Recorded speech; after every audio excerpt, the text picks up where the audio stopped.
C'est le plus gros exercice de sécurité jamais réalisé à la raffinerie de Feyzin, au cœur de la vallée de la Chimie, au sud de Lyon.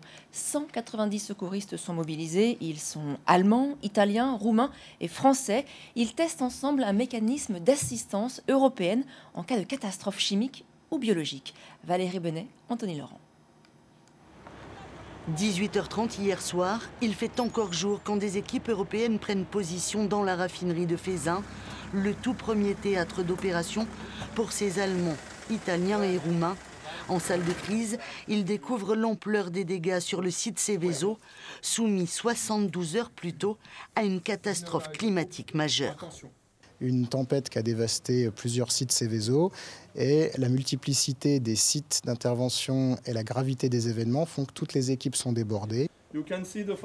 On a eu des feux qu'on a traités, qu'on a éteints avec les moyens internes.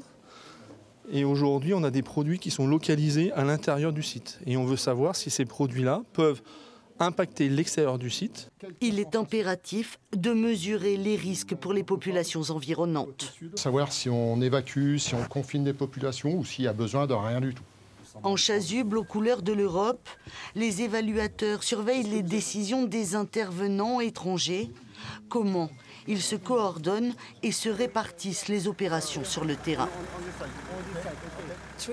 Les entraînements et les exercices, c'est fondamental pour s'assurer qu'en cas de réelle urgence, on a des modules qui sont capables de travailler ensemble et avoir une réponse plus efficace.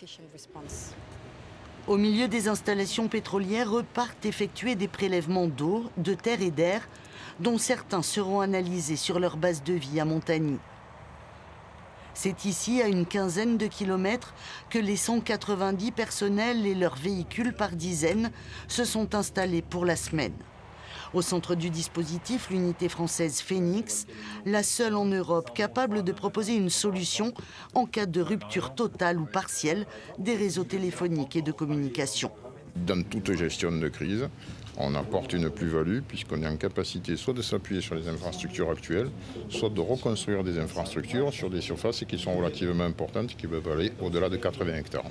Tous volontaires pour cet exercice stratégique, ils vont se relayer 24 heures sur 24 et assurer jusqu'à demain soir leur mission de soutien européen sur 8 sites sensibles de la métropole lyonnaise.